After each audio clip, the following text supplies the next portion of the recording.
Okay.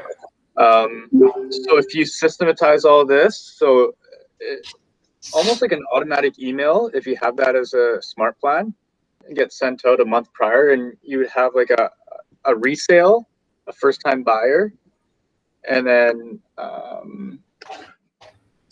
yeah, that's all I do is that you have these reminders.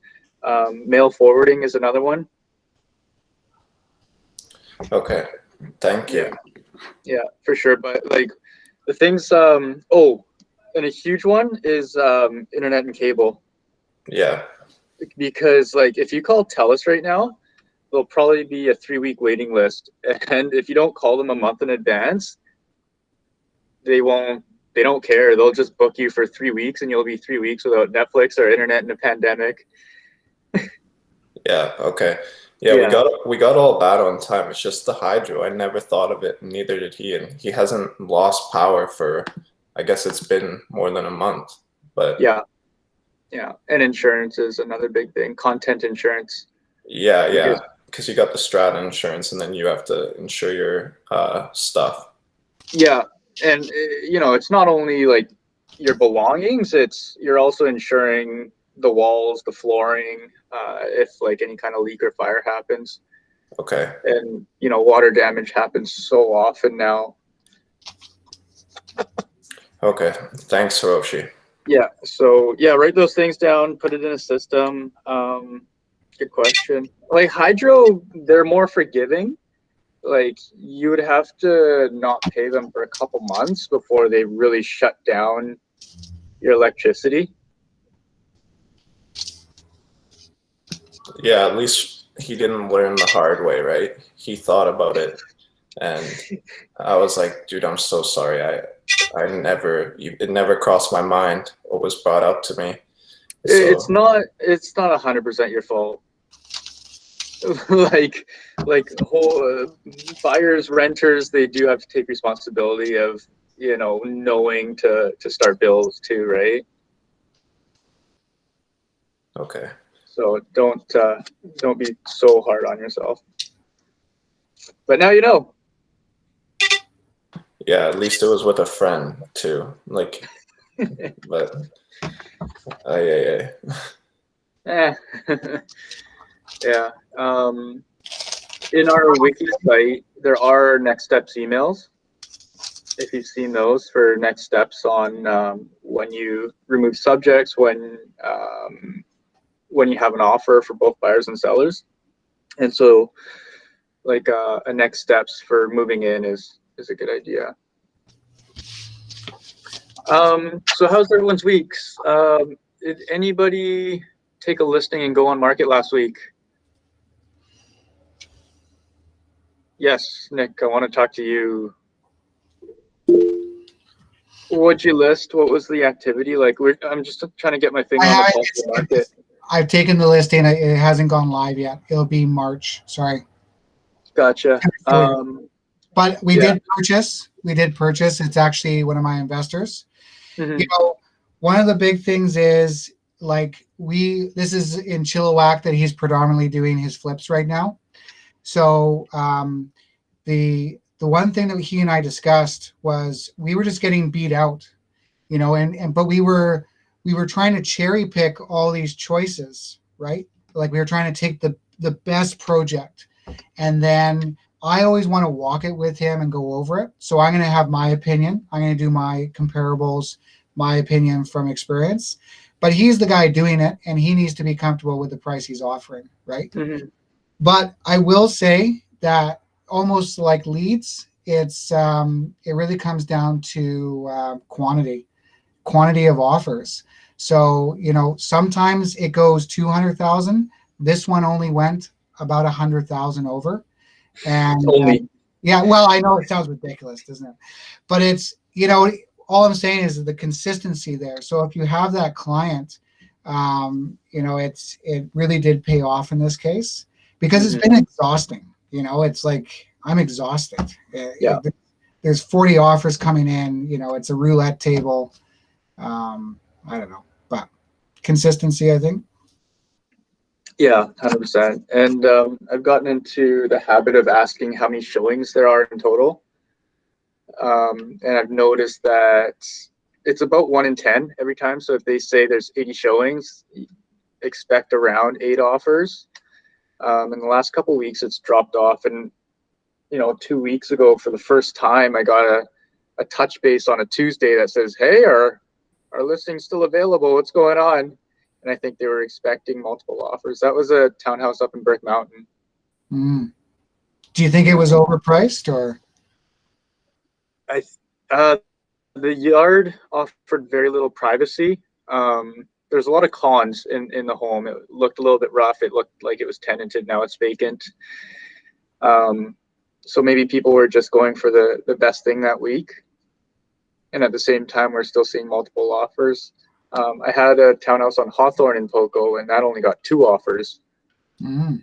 So, I don't know if it's week to week, right? Like one week could be a little bit softer. The next week we could introduce the exact same property and get 5 offers, but there's so much more onus on us to have knowledge in our market because of that. Yeah. Anyone else dealing with buyers, sellers, see what's going on? Just to gain some knowledge in the market. I've got buyers, Hiroshi, and it's hard. Very, very hard out there.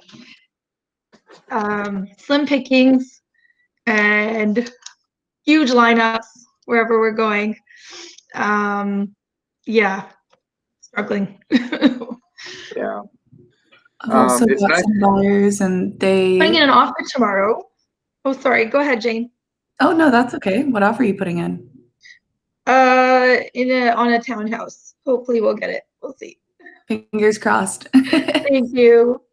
I was just saying my clients have just brought up, multiple different groups have said it's just really difficult to make a decision on whether you want to buy a house within a 10-minute time slot that you're shoved into a house with a bunch of other people, and they just find the process really stressful. And I think at the end of the day, what would be the best improvement that we can make as an industry is communication from the listing agent's standpoint. I think that having a little bit more touch base with the buyer's agents would overall result in a higher list price for their clients. And I think that it would just be, something that we could work on. I'm not saying anyone here specifically, but I think we've all had that moment where we are kind of throwing in our offers in the dark and not knowing sort of what's going on, right?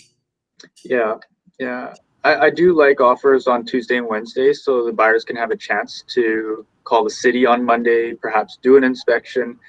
One thing I was discussing with someone else was a pre-inspection for a house, and you just leave it on the table. You have a PDF version that you can send, and so buyers are a little bit more comfortable. They can get their own inspection, or they could just choose to trust this third-party inspector. I love that. The question I have though on that is, are you potentially shooting yourself in the foot?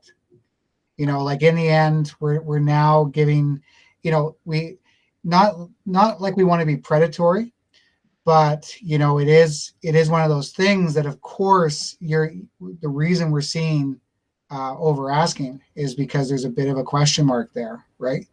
And so, like I feel comfortable with everything being listed, PDS, of course, title and so on and so forth, trying to put everything in that description as best as possible. If it was a new roof, put it in there, Yeah. But it's definitely a little bit of like, I love to do it. I love to be fully transparent, but that little bit of question mark, does that get your clients an extra 50,000, Yeah. Does it get that extra 3 offers that pushes it up and makes someone who's lost out on a ton of other places go, okay, this is the one, let's just get it. And yeah. So I haven't done it yet. I don't know about implementing it, but yeah, it's something we've talked about. Once we start seeing 4 ladders come off the same roof and there's a ton of inspections done, it's like it's a little bit of a gong show. And then you start worrying about the pandemic and everything, and we're having so many people in the home, and yeah, we don't know if the sellers are comfortable with that or not. Yeah.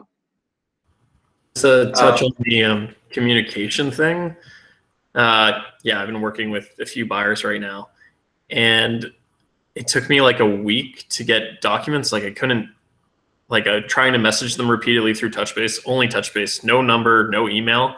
And like, I just want to know what's with the Stratofe. Like, I think it's from insurance, but never got back to me on it. And I'm like, then we saw another one come up, and it's like, oh yeah, there's like $150 of like internet and cable included in the Stratofe. And I'm like, okay, well, like that would have been great to know. I would have offered right away. Like, but it's been really tough to get in contact with some realtors I've been finding. Yeah, yeah. You know, I will. There's also sympathy for the seller, the agent, sorry, and because they're getting inundated with not just calls from agents but random people, and it doesn't matter how often you post it. So, like in Chilliwack, I'll use that example just because there's been so much attention. Like people like Sabrina and you know, Sarah Toop and stuff, their phone would never stop, right? Mm-hmm. And so they usually only reply to Touchbase because it's either their assistant can see it or they can see it, but then they can respond in a timely fashion because the phone doesn't stop. And I've walked with Sabrina before, and her phone was literally like, you know, she had it on buzz, and it just doesn't stop at that level, right? So, you know, I'm not saying I'm with you. It's just it's difficult, especially today when, you know, 50 people are interested in your house, right? So yeah, this market's going to make us really good at scheduling, respecting like our phones and putting it away. And yeah, for the most part, Touchbase works great.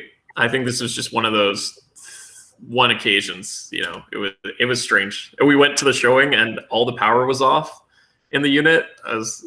I might have been a weird thing with the agent. I don't know. Yeah, and kudos to Touchbase too. Like they've changed their system, so you know it's blocked out every 15-minute increment, and now we don't have to say confirm with instructions or anything like that. Like you just block off the 15-minute, and you're considered you're good because there's other showings, and then you know that helps your buyers too. You can tell them right away, like, oh, these guys have showings already. It's Wednesday and they're booked up. Like it's going to go for well over ask. And on the other hand, if they only have 5 showings over the weekend, you know that you got a good chance of getting the property without going into competition. Yeah, who knows how long this market's going to last. When it stops, it's going to be like someone turned off the lights. Yeah, that's what happened last time, 2018 in April. I remember the exact day. 17 people through my open house. Monday offers, nothing. And then we just kept reducing price and never caught up to the market. So you had no indication of that? None. No? Okay. No warning. Yeah. There's no interest rate change. There's no economic signal. It just kind of stops because all of a sudden there's inventory that buyers can go to. We were probably like a mid-level home, and we had all the showings that I wanted over a weekend. And then come Monday, just no one wanted to write on the listing. A lonely feeling. Well, this is what I'm worried about, you know, with people buying, you know, 200,000 over asking, you know, is like eventually the merry-go-round has to stop, right? And so, you know, it will, as long, you know, I tell people, like, as long as it's a long-term hold, you'll do okay. Like I know in 2008, there's a condo building downtown that was selling for $350,000 for a 1-bedroom pre-sale. 2008 happened, so before they completed in a year and a half, everyone walked away from their 10% or 5% deposit because the condo is only worth $300,000.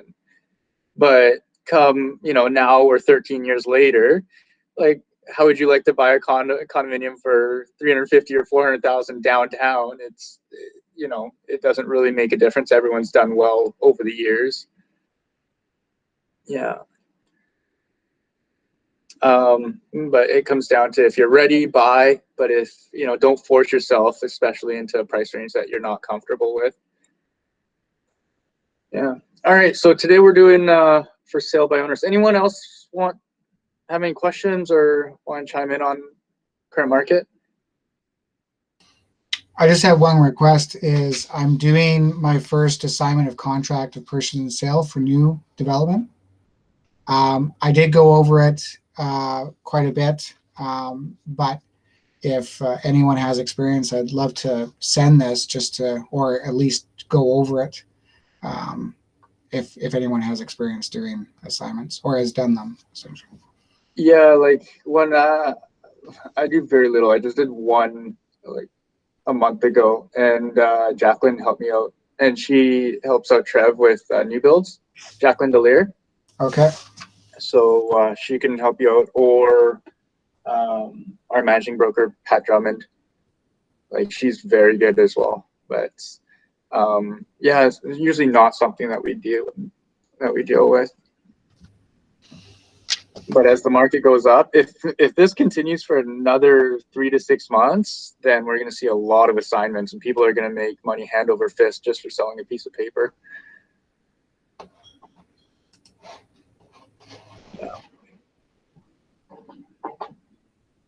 Yeah. Yep. Alrighty, so let's do share screen.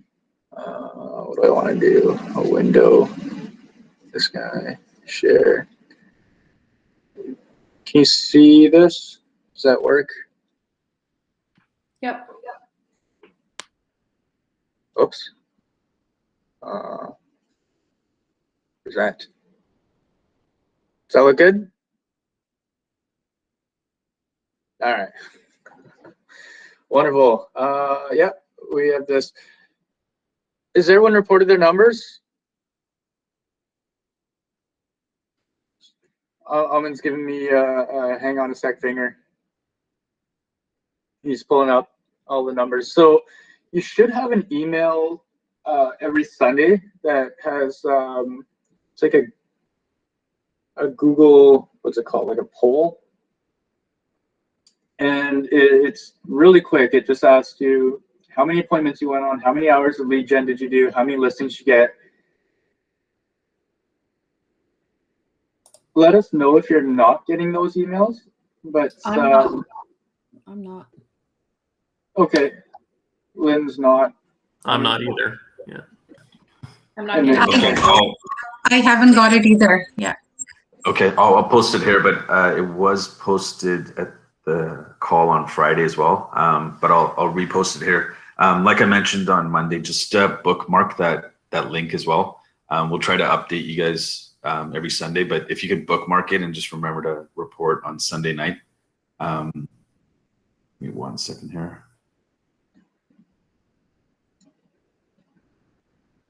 We have to, the 4 of us coaches, we have a coach ourselves. So we always get told to report our numbers. And then, so that's like the combined lead gen, the combined listings and closings that we have to report.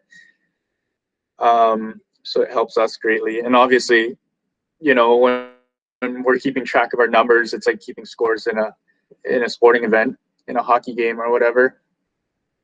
Sometimes as a Canuck fan, I wish that they don't keep scores, but it allows us to measure and make smarter decisions in the future.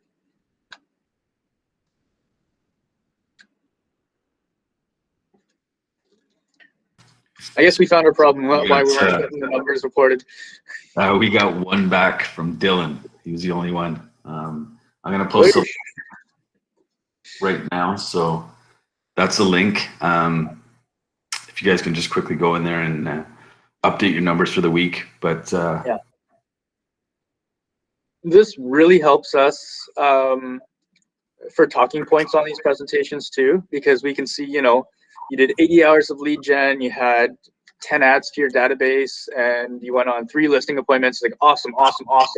And you had 0 listings. Like, okay, we know exactly what we need to do. We know exactly what we need to cover and spend more time on. So it really helps. Sorry, my bad. We got Dylan and David. They both reported the numbers. So Yeah, looks like David's driving. So. yeah.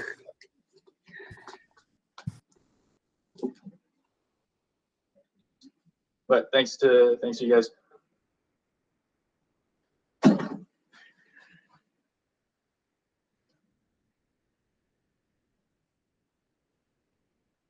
Alrighty. So we'll get those off. Yeah, we're doing for sale by owners, and I call for sale by owners leg day. I don't know why I have all these gym metaphors when I don't ever go, but it's like something you don't want to do, but if you can you can get for sale by owners and close them, like you can do anything else. And you can, if you're so well scripted, you can handle objections. You can take everything from a for sale by appointment listing and put it into expireds or put it into past clients or anything. Like once you get really good at for sale by owners, you'll get good at everything. So it's like one of the best trading methods. And the best day to call for sale by owners is Monday. So call for sale by owners leg days. But so here's why, all the reasons why you should go for sale by owners. You have to follow up with them really frequently. It's all in the follow-up. And so that means you're not up against a lot of the top agents like Kelly Fry, Trevor Street, Josh Bath from our office. They're not going for sale by owners because it takes a lot of follow-up, and they have referral repeat clients that they can, that's like guaranteed business for them.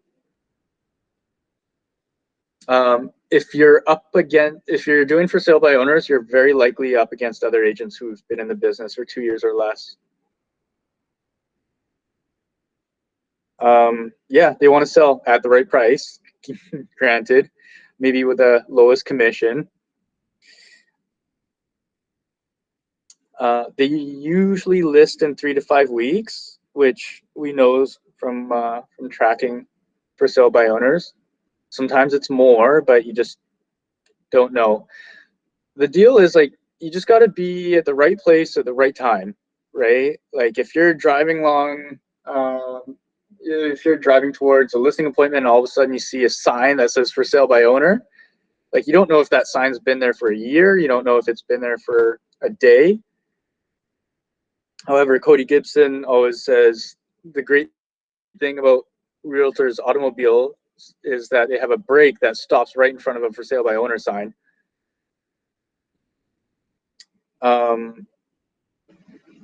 But like, I guess the question is, how do you know when it's the right time and the right place? And the only answer is, well, we don't know when the right time or right place is. It's just that if we follow up with them frequently, we'll hit them at that exact moment when they need us.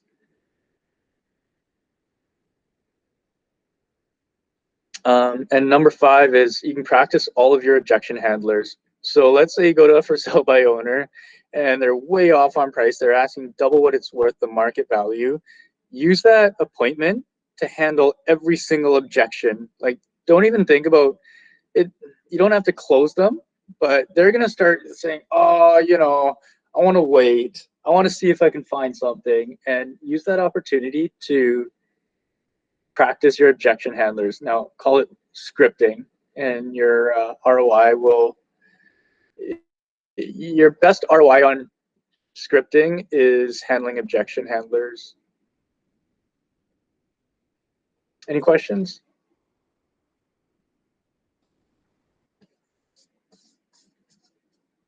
All right, so I guess I want to try and make this as interactive as possible. If we can get into groups, Amin,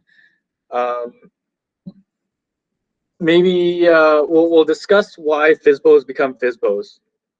Like, what are in the book 7 Habits of Highly Effective People, they said one of the most effective things you could do as a for your business and for yourself is putting yourself in other people's shoes, having empathy. And so before we start tackling FSBOs and handling objections. We have to put ourselves in their shoes. Like, what makes a for sale by owner think, you know what, it's going to be a good idea to do this myself. So I can cut my own hair, I can deliver my own pizza, I can put out my own fires. Why wouldn't I sell my own house? I do my taxes, on and on and on. I think that it's potentially just a lack of information. They maybe haven't looked into what a realtor does and how they service. And whenever someone comes up like that, I just tell them, would you rip your own tooth out or would you go to a dentist? Like, it just doesn't make sense to do it for sale by owner. So, yeah, to us, it definitely doesn't, because we know what a sale involves. And, we're always herding cats, it feels like. But yeah, to them, it's like you're right, they don't have all the information yet. So if we can, looks like we got 18 people. I mean, if we can go into like maybe 5 or 6 groups, and then you guys can discuss amongst yourselves and then come back with some of the reasons or why someone might think it's a good idea to become a for sale by owner. Maybe for 5 minutes.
One more group, or are these people Maybe busy doing something else, I'm guessing, and they I haven't lost got. them. Yeah, I'll rearrange a couple of the rooms. I lost them on at leg day. Yeah.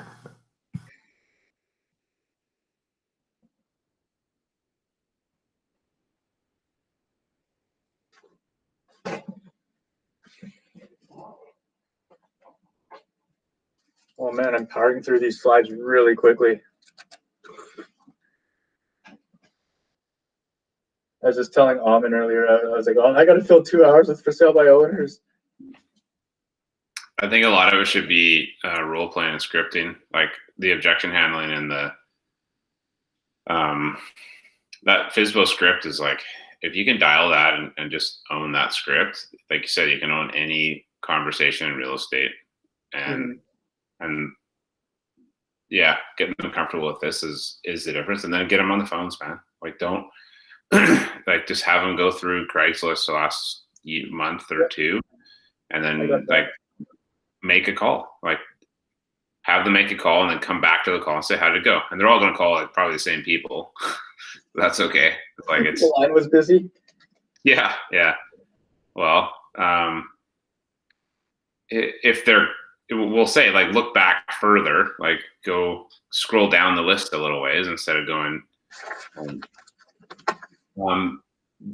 Did you mention today is the first of the month? Like, there wasn't many expireds today, but that's something else you can point out to people too, that there's a couple expireds out there I looked at, but nothing really juicy today. But it's just something like that. It should be on their schedule. It should have hit their inbox. Like, just see if they've set themselves up on it. Okay.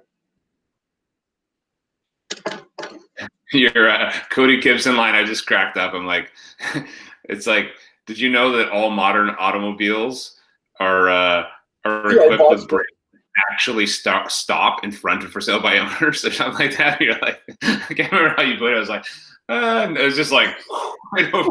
Yeah, I botched it so hard. Yeah, I was like, yeah, your car works, the brakes work, and they will stop in front of a for sale by owner. Oh, really? Oh, yeah. Yeah.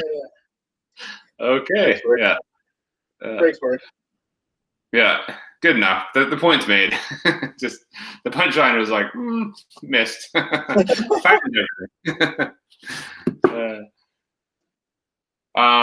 I got a few people that could probably shadow for this week too. I'll bring that up at some point too, just if they want to help this weekend coming up.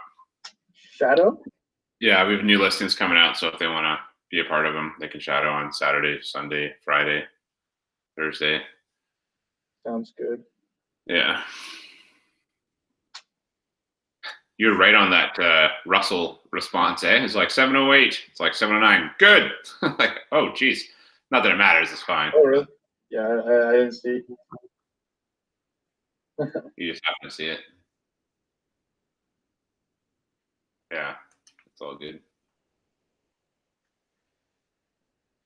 All my buyers are like, give me everything. Like my buyers who have to buy, they're like, give me everything. Like, so we're casting a huge net. Like, for example, if it's townhouses, it's every townhouse in the area under 800,000. Like, I'm not taking out restrictions. I'm not taking out size or anything. It's just everything. And I get those emails too. Yeah. So now, like, I get an email every 5 minutes. And you have to like look at it and sift through the shit. Huh? Yeah. I stopped putting myself in those emails for all my buyers like a couple of years ago. I'm just like, you got to look because I'm. Yeah, me too. I did the same thing. Yeah. I do if it's someone like that though that's hot, but yeah. Alrighty. How'd that go? What'd you guys discuss?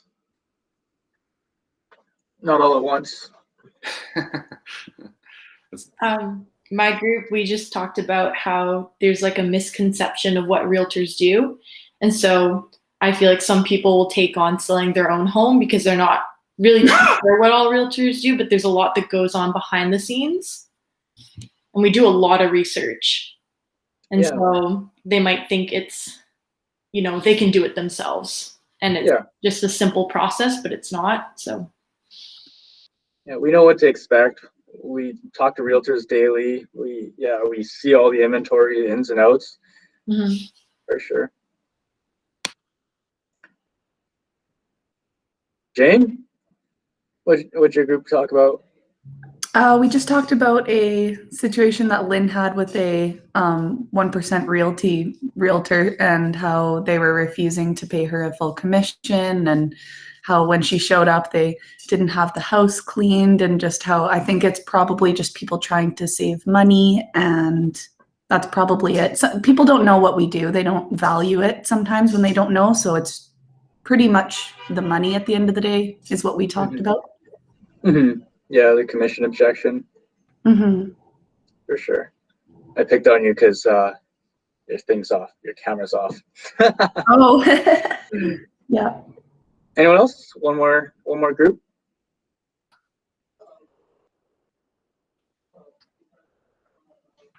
I got a question.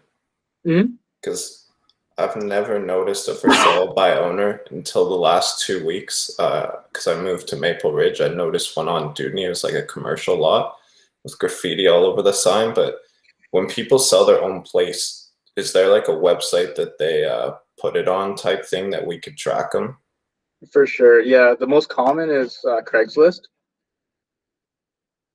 So we'll go over that today, like where to find for sale by owners. There are some sites like FSBO.ca.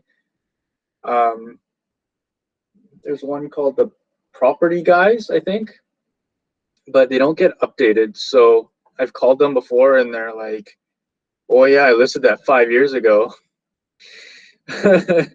And so, a good line is, out of curiosity, I'm a new agent in the area. I want to see how it went, like what ended up happening from it.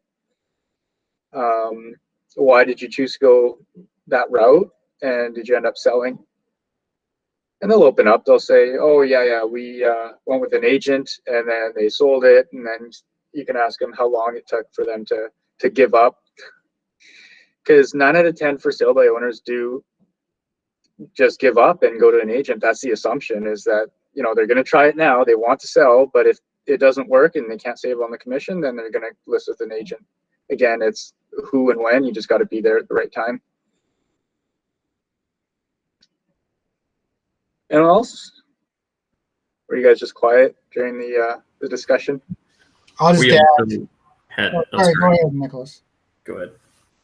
But we just said they usually had a bad experience with a realtor in the past. 100%. They're like, oh, we don't trust them anymore. We don't want to pay commission. Do it ourselves. But, yeah. Yeah, they did nothing. They stuck a sign in our lawn and we never saw them again. Why can't I do that? Why can't I buy a sign for $60 at Home Depot and try and sell a house? Nick?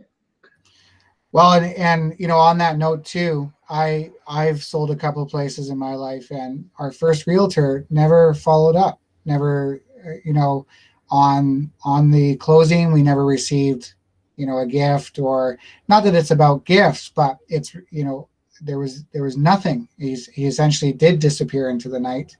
Now he did his job. He got his asking price, right, and it was everything went. The transaction went smoothly, but you know, it's not much to do $100 gift basket, right? As a reminder. Yeah. But one of the things we were talking about, and I think is really important, is outside, let's say Ontario, so Alberta and Saskatchewan, they still allow double end, where here we have our DORT, and then we're not allowed to have conflict of interest anymore, which I think is fantastic.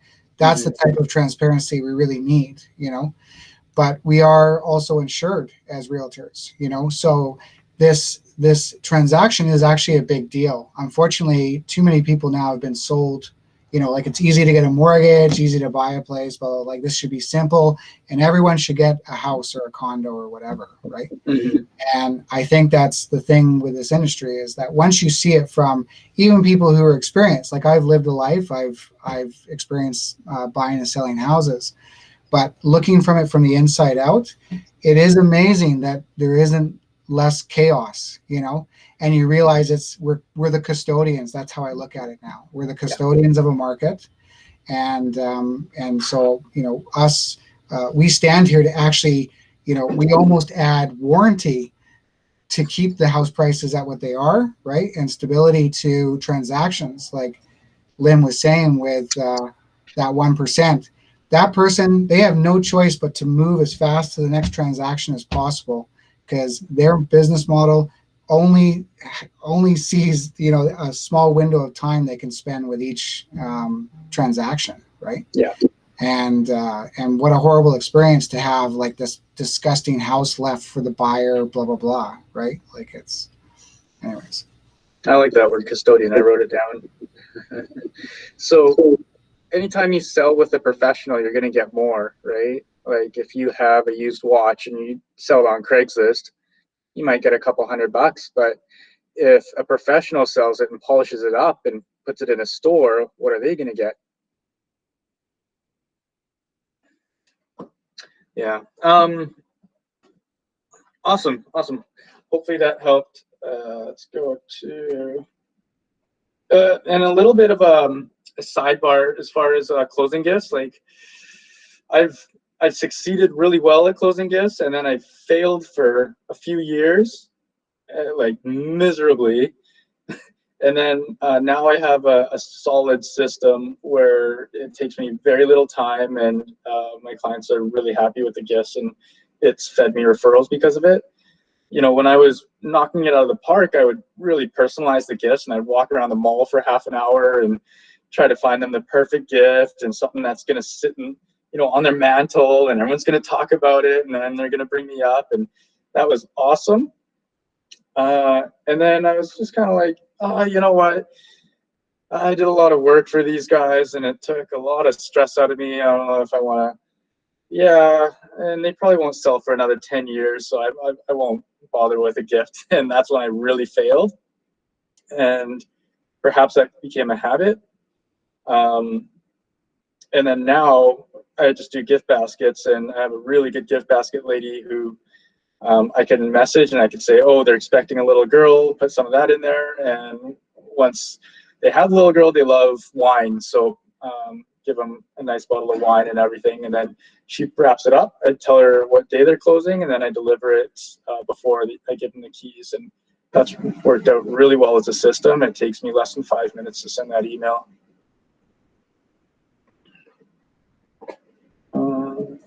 No, just gonna share. All right, we're back to the slides.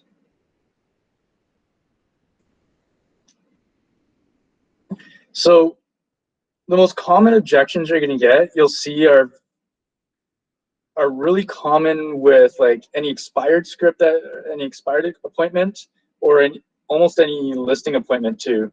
It's just that for sale by owners are going to hammer you way more than they do.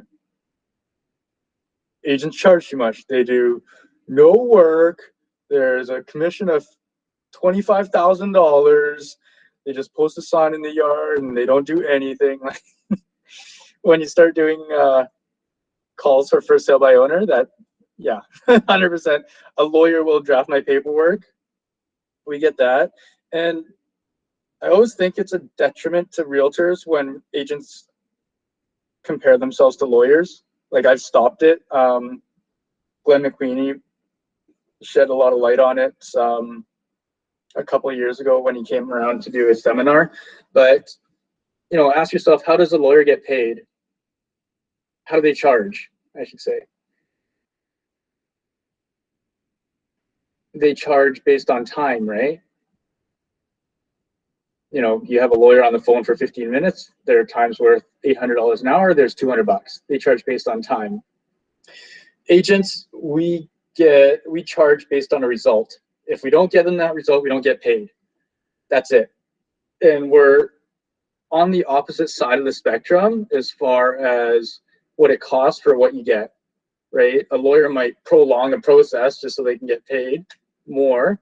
A realtor, we want to get the result as quick as possible that you're happy with. And so, you know, if you're talking to a for sale by owner and they say, oh, lawyer drafted my paperwork, you could just say, that's fine.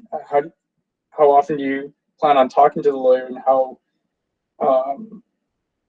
much do they charge?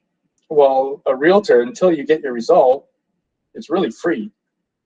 And until you sell the house, everything's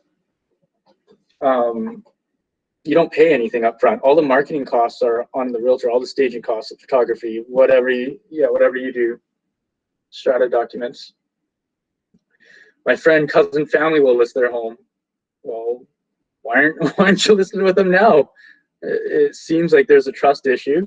Don't bring that up, but that's what I'm thinking is, you know, there's something in the way that something has to happen, or there's something in the way that is keeping them from their friend, cousin, family from listing their house. And this you'll get with expired listings, you'll get with regular listing appointments too. You're the 100th realtor to call.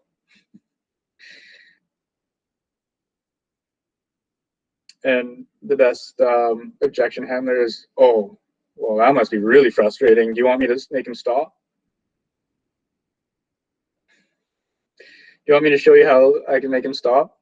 List their house. Bring a buyer. Okay, so we'll go through Jeff Glover's system that addresses, you know, oh, if you have a buyer, bring them by, and then I'll cooperate with agents, which you get with a ton of for sale by owners. Has anyone called a for sale by owner before? No. They're still humans, so it's okay. Like, especially if you knock on their door, they're not gonna, you know, point a shotgun at you or anything like that.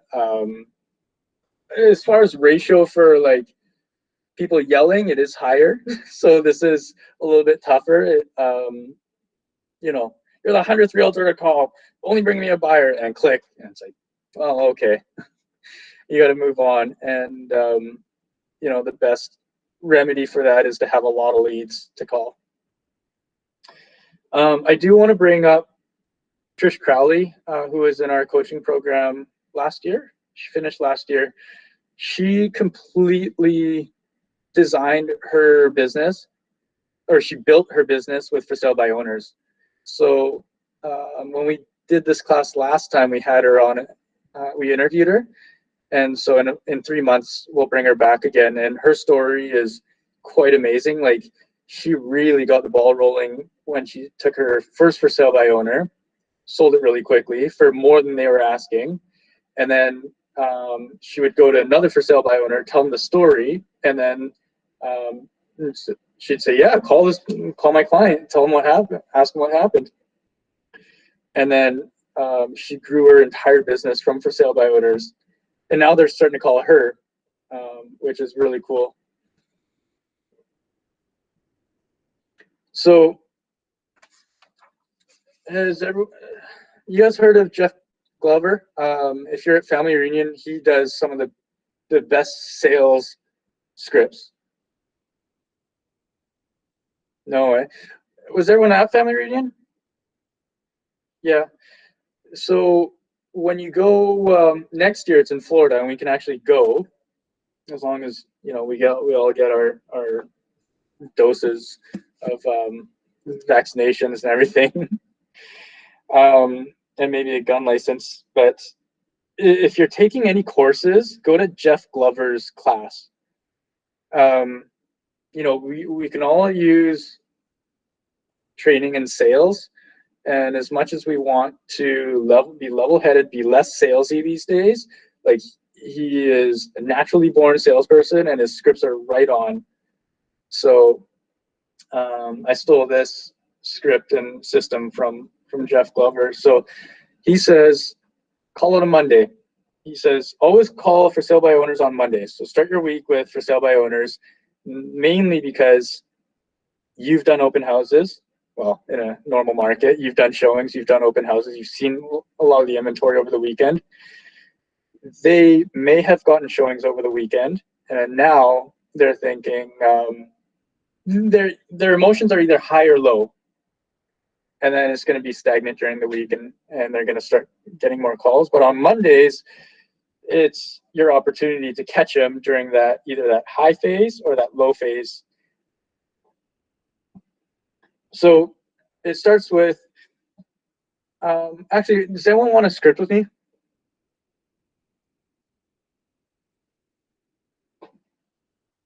You would learn at a higher level, and it would make this go much smoother. I'll do it. All right, thanks, Nick. All right, so you're for sale by owner. Okay. Okay. Okay, I'm calling about the house for sale. Is this the owner? Yeah, this is me. Okay, well, I'm calling for sale by owners. Well, fantastic. I'm calling for sale by owners in the area. And the reason for that is that we know that most for sale by owners, if they can't sell it on their own, will hire an agent. And I was wondering, what are your plans if you can't sell your home? My plans? I don't know. I can stay here if I want. The house is kind of messy right now, we know, but I'll fix it up and then I'll sell it later. Yeah, that makes sense. Well, I totally understand. We know that in 3 to 5 weeks, most for sale by owners will go on market. We just don't know who, we just don't know when. We just have to be frequent. So whatever they say here, blah, blah, blah, we say, yes, I get it. I totally understand. So, Nick, Mr. Owner, how long do you plan on trying to sell the house on your own before hiring an agent? I don't know. Maybe 2 months. So Nick was a little bit easier on me, but this is a point where you're really trying to get an answer from him. We're gonna try to get away from the reflex nose. And you could, but no, I appreciate you being very easy. So 2 months. Well, that's fantastic. You want to agree and say, well, I hope you sell it. Okay. At this point, like, if they're new on the market, they're going to be very cocky. They're going to be, very defensive at the same time. And so you just agree with them and say, yes, I hope you sell it. Good luck to you. If you have any questions, whatever. And then if they're still defensive, we want to use what's called a pivot. Okay. And a pivot is when you switch the conversation to something that's unexpected, where you'll find out about their motivation. So Nick, now in less than a couple months, let's say you do sell, where do you plan on moving? I was gonna move to Port Moody. It's a little closer for work for me. Oh, fantastic! Yeah, and Port Moody is a really good place. It's growing all the time. I have a lot of friends in Port Moody. It's vibrant and exciting. Yes. Yeah, I like the water. and by being closer to work, what would that do for you? Oh, it'd cut down on my dang travel time. Coming Yeah. from Maple Ridge, it's insane. Yeah, are you using transit or vehicle? I'm driving, of course. Yeah. Bicycle, moped? Moped. Tortoise? Yeah. Yeah, the Electric traffic's moped. pretty gnarly. I know the traffic's pretty rough, especially in rush hour. And in Port Moody, St. John's could be, it could suck. Oh, it's rough. Yeah. Yeah. Like I understand that you want to cut down on traffic and commute time. Like ultimately, what would that do for you and your family? Just cut down on my stress, man. You know.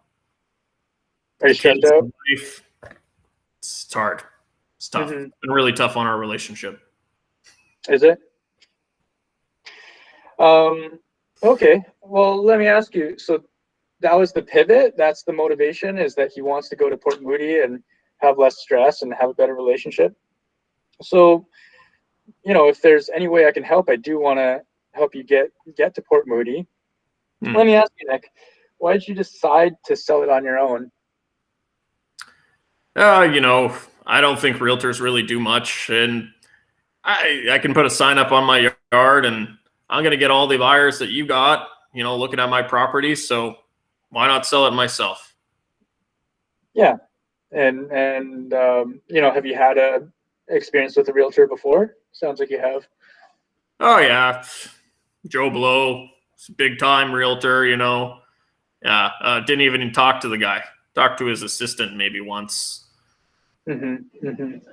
Okay, and just out of curiosity, if we have a buyer for your property, are you cooperating with real estate agents? If you bring the right price. Gotcha. So let me get this right. You're committed to paying about the 1.5% commission on the buy side, right? Oh, we'll see. Yeah. I guess if it was the right offer, I would consider making a deal about commission. Gotcha. Do you have a buyer? No, I do not. And I do want to say one thing about that is, that's one of the biggest shoe-in scripts that realtors use to get into listing appointments and for sale by owners. And, obviously I don't want to start our relationship off with a lie or anything like that. So I'll be upfront. I don't have a buyer. Now, if you are planning to, here's the other concern, is that if you are planning to pay that 1.5% to the buyer's agent, how do you plan on netting the most amount of money? Because it sounds like that's what ultimately you want to do, is net the most amount of money. Yeah. How do you plan on netting the most amount of money when you're paying another agent to negotiate against you? I've done a lot of negotiating in my time. I've gone to garage sales. I've whittled them down on price. I had a guy in Jamaica. I went there. I was visiting and went to the market. Guy wanted $200 for a pair of shoes. I got him down to 20. Right, right on. Good job. Nice. Well, hopefully someone doesn't do that with your home. I hope not. We'll let him. So, okay. So, if you are willing to pay a buyer side commission, the side that you would save on is, we're really only talking about 1 or 2% of the net price of your home. Right. Okay. Now, there's a National Association Realtor stat that say for sale by owners only go for 88% of list price. Yeah, I heard that 80% of statistics were made up. 60% of the time, I'm right every time. You're funny. I like you. Yeah. So, you know, our statistics in the real estate board show that we get about 98% of list price. And so if I could show you a way to get an additional 10% by charging you only 2%, wouldn't that net you more money? Yeah, it would. It would, wouldn't it? So why don't we do this? I'd like to take a look at your home, and since you said you're cooperating with agents in the area, at the same time, while I'm there, I'll show you what we do to net sellers 98% of the list price in an average of 10 days on the market. You know, I won't make you sign a contract unless you want to at the point. I won't ask you to sign a contract unless you want to, but at that point in time, you'll know what it can't sell for on your own, and you'll know what we do to get homes sold. How's that sound? Yeah, well, why don't you come back? I got to talk with my wife about it. Mm-hmm. Yeah, that's fantastic. Of course, like I want all the decision makers to be there. Now, if it's okay with your wife, would it be okay with you? Yeah, I suppose so. Yeah. For sure. Well, why don't we do this? Let's pencil in a time that works for you and I. Let's say tonight at 7. Okay. And then consult your wife. If it's okay with her, then I'll come by tonight at 7. And if not, then call me back and we can reschedule. Okay, that sounds fair. Yeah. Awesome. So we'll see you tonight, tentatively. Okay. 7 p.m. All right. All right. So that's the Jeff. And then you got to go into close. So like for sale by owners, we'll challenge you to be a better salesperson, 100%. And so this is one of the best training methods for realtors to get more listings. Once you start getting this rolling, expires are gonna be cake, right? You're never ever gonna drop a referral client, a repeat client. Any cold call is gonna be cake. Again, this is leg day. This is Mondays. And you're forced to become a better salesperson. So once you finish this last paragraph that I completely botched, you got to go into closes. So I took this from Keller Williams Ignite. Those are the formal names of the closes. Pick 2 that you're really comfortable with and be really good at it. Like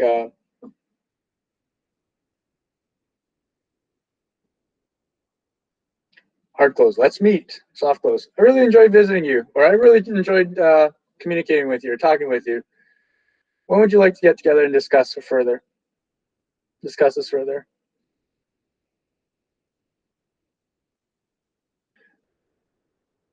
My favorite's the assumption close. It sounds like we should meet. I'm available most times this week. What time works best for you?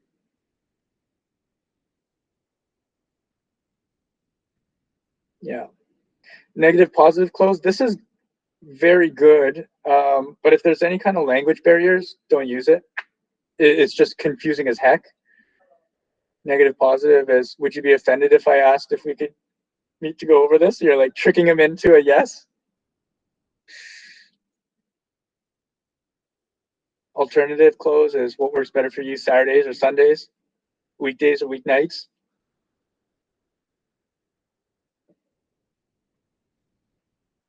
So yeah, pick 2, get really good at it, master it. You should tack this on to every cold call, every door knock that they're curious what their house would sell for, every expired door knock. I would actually write these out, you guys. I would take these and write them out and have them like, this is your business is closing, right? If you're not setting appointments, you're just talking to a bunch of people and making friends, but you're not actually connecting and sitting at the table. So this is your list of closes that any one of these can work in any situation.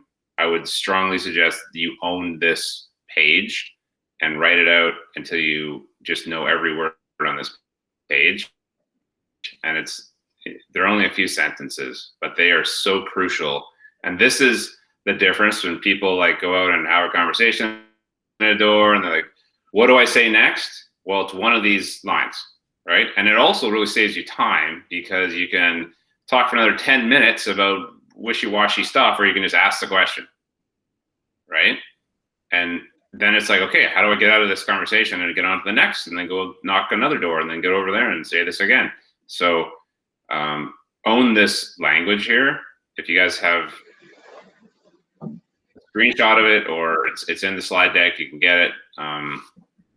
This is actually a closing script on the wiki site too. So I can't stress it enough how important it is being a good closer. Because at the end of the day, you're a salesperson, like Hiroshi said about Jeff Glover. So I'll mute and move back. Go ahead, H. Yeah, and to give you a little bit of background on Jeff Glover, he's selling 800 houses a year. Like, he's no joke. He's one of the top agents in all of Keller. You know, his GCI is like 5 million. He's impressive, but he's, friendly as heck, cheerful, just a straight shooter, and he knows his scripts so well.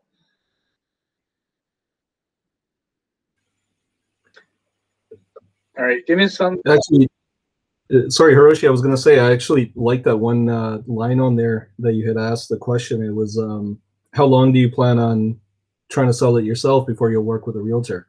And I think that's actually a good transition line to kind of get them towards the closing, you know, to try to kind of get them away from like, okay, well, awesome, good for you, but when do you want to work with me? Or when should I be pursuing it more actively, right? Yeah, for sure.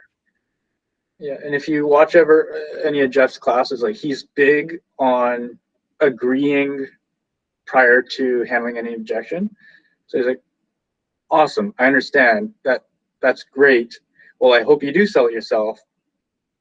And when you do you have an agent? Right. Yeah, helping you on the purchase side. Yeah.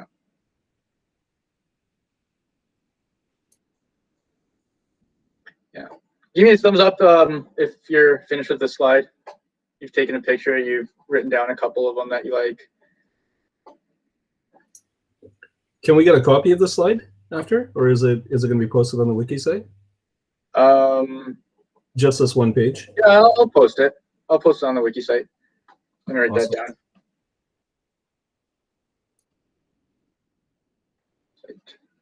Perfect. Alrighty, so we're gonna move on to scripts and role play in a sec. I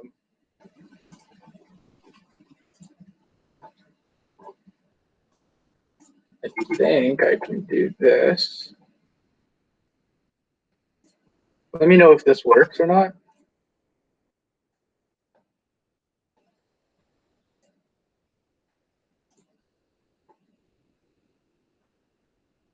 If the link works. The link should be a Word document for sale by owner scripts. Yeah? Yeah. Okay. I'm gonna assume it works for everyone. The one you really want to drive home, and I would recommend practicing today, is the problem presentation, page 2, where it said, may I tell you about the 4 types of buyers? So this is at the for sale by owner appointment. You're at the house, you're chit-chatting, and then you know about you've forwarded them, so family, occupation, recreation, dreams, and then now you don't have anything to talk about. You say, okay, well, Mr. and Mrs. Seller, may I tell you about the 4 types of buyers? And these are the 4 types of buyers that they're going to attract. If you can nail down this part, you'll get into bigger and better conversations, and a close will be more natural. All right, so Amin, we're gonna go into breakout rooms. Does everyone have a script? Yes, thanks. And then we'll practice this for 20 minutes. So each person will get to go through it, and if there's 3 people as your scripting partner, one person's going to be the agent, another person's going to be the seller, the for sale by owner, and the third person's going to count the ums and ahs that the agent says, and then report back, and then let them know. He said sometimes it's not an it's an or an and, like or it's a like, just like I said there. I was listening to some hockey podcast, and hockey players are like some of the worst spoken people when you listen to their interview. And Andrew Lack, no, someone was on it, and he said like every third word, and I just I couldn't listen to him, and I fast forwarded it. But people don't know what their ums and ahs are. It could be like, it could be say, it could be, yeah. So as soon as they're pointed out to you, yeah, you're more conscious of it, and you can fix your language. Alrighty, we'll see you in a bit.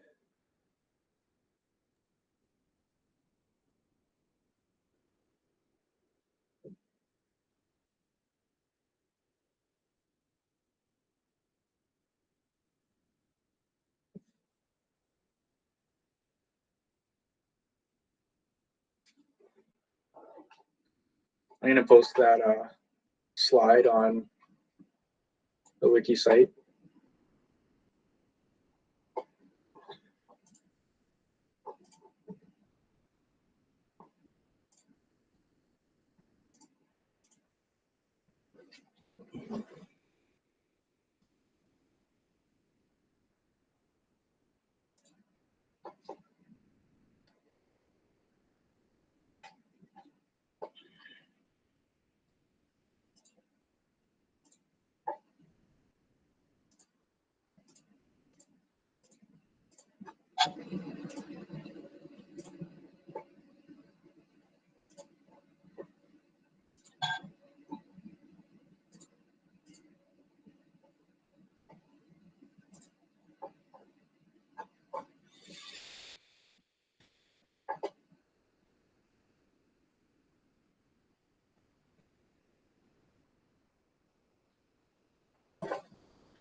Are people still here?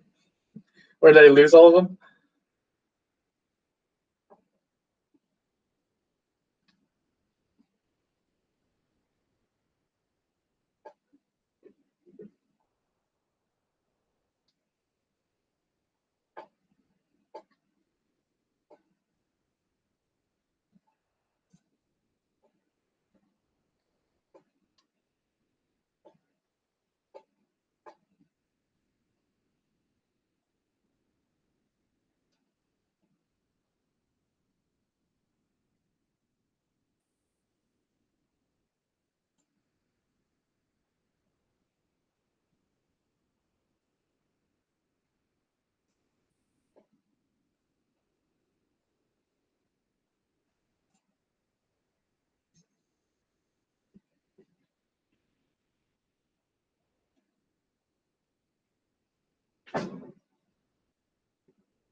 Hey, Mickey. Hey, I was by myself in a room Oh, sorry, dude. for 5 minutes. Can you put Mickey into a room that doesn't have a lot of people in it? It's so funny. Like, we tell people to practice scripting and they just leave. And like, this isn't even in person. This is like, you don't have to go anywhere. They just get scared, take off, and leave. And like, and I promise you, that's not a recipe for success, and they will very likely fall out of the business. Well, hopefully not, but yeah, I do see that some people do get a little bit hesitant too, and they're a little bit scared to do that person-to-person speaking. But yeah. Hey, you know what? Since I've got you here, I've got a question for you. I was hoping Amin could answer. One of you guys could answer it. Can you walk me through? And it's a dumb question, but can you walk me through the deposit process? Like, how does it work? I've got subject closing for my buyers tomorrow. And the acceptance offer said that deposit has to be paid upon removal of subjects. Okay. So how does it work? Now I'm getting the draw from them today. I'm hoping to drop it off in the office before noon or just after noon today in the Surrey office. Yeah. How are we going to get to the seller's hands? Do you mind walking me through that process? Yeah, the deposit is made out to Keller Williams Realty and Trust, right? Right. So you have to scan it and send the scan to the seller, the selling agent. Oh, okay. Yeah, you keep the deposit, and our conveyancer holds that deposit money in trust. So when I drop it off at the office today, first I should scan it and definitely. email a copy to the listing agent. Yep. And when I'm dropping it off with Jeanette in the office, do I need to give anything? I've got the record of or the track record for FinTrack, right? A receipt of funds record. Yeah, fill that out before you hand it in. Yeah, and what else goes with it as well? All it has to have is it has to be in an envelope. Yep. And then put the address on it, like the subject property on it, and then put Mickey Gill in case they have any questions. But that's really all that needs to be on the deposit. It's crazy, like considering how many zeros are on that check, how little tracking there is. Okay, so drop it off today, and then it'll get to the sellers magically tomorrow. It'll be in their hands, and we'll have met the requirement of subject removal. Like whatever, Keller Williams will make sure that it gets to the sellers. The deposit gets held in trust in the Keller Williams account. Yeah. On behalf of the buyer. Right. So the buyers are expecting the payment tomorrow, though, for the deposit. Yeah, so tell your buyers to get the deposit tomorrow while the bank's still open, and make sure it's a bank draft and it's to Keller Williams Elite Realty and Trust.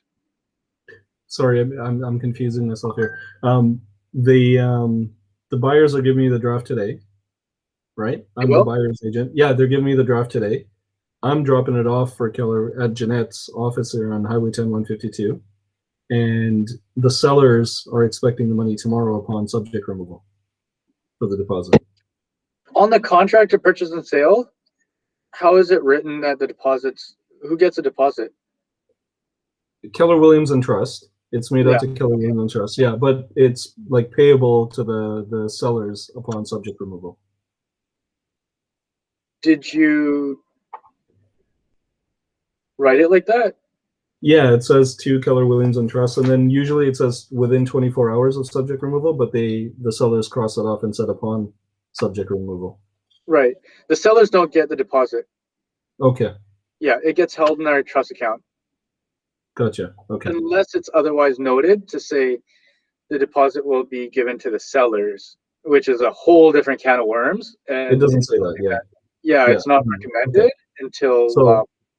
So if I get it into the office today, we're covered. Everything's good to go for tomorrow, for before the deadline.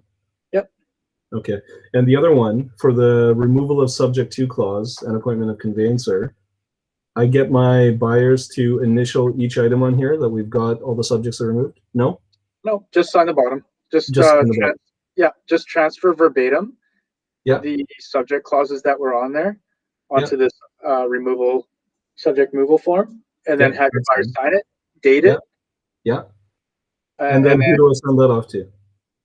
You send that off to the other listing agent at the exact same time as the deposit, the signed PDS, and the initial title. Okay. And then you take those 4 documents and you put them into Command. Okay, so I've already uploaded all the documents into Command, but then there will be another stage after that as I progress. Okay.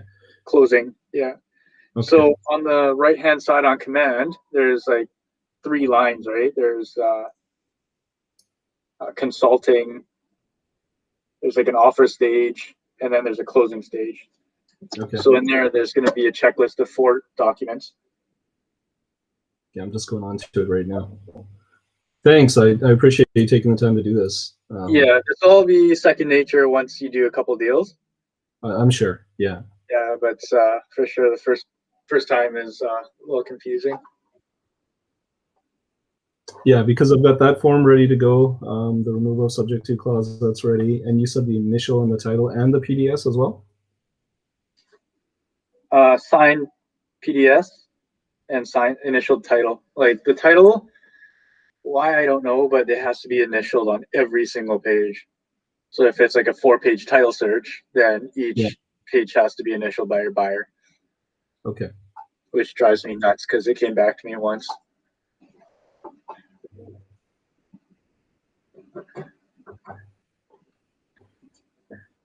Hey, Chris. I'm trying to put a PDF on the wiki site, but I can't unless it's an image. PDF? PDF. Why not? What is it? That slide for closings, like different types of closings. You made it into like a Word doc, Google Doc or something, or? Into a PDF. Okay, should just be able to, here, let me just see if I can pull it up here. Want to send it to me? I wonder if they took it away from us. How?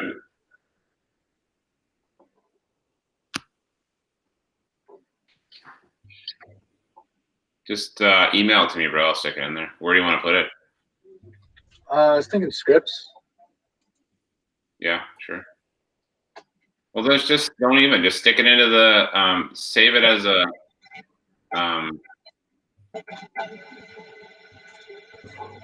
go to the Google Drive under scripts and coaching and just stick it in there and just name it close. I think there's already actually one in there. That's what I was just saying. Is that there's a, you look in scripts, that slide is in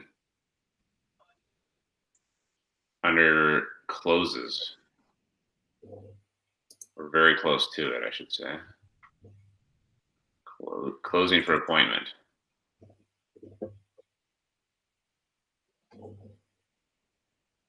And that should be in the scripts. Show, oh no, it's a little bit different. Trial. Well, there's more in this one. But Yeah, we can put it in there. I'll put it in here.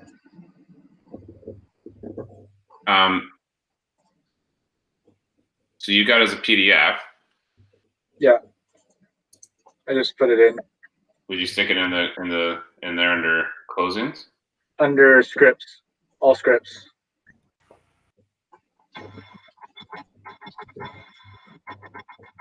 Boom, done. There you go. You named it closings or what? You see it?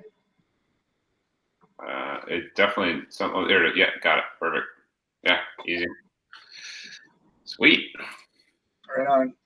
And Mickey, are you good with everything there? Yeah, I see it now. I see it under the close tab there. Thank you. No, I meant your deposit. Yeah. I see it all under the where it is for command. So we're just talking about deposits. One thing for everyone is once you get a deposit, go straight to the office. It might sound very obvious, especially when you're holding a check that's worth $10,000 to $100,000 and it's a bank draft. But don't do it the next day. Don't wait. Just go straight to the office, scan it, and deposit it. And then it's out of your hands. You don't have to worry about, it's in this random envelope and things like that. It sounds obvious, but stranger things have happened with deposits after talking to conveyancers in the office. Alrighty. How did that go? How did the scripting for FSBOs go?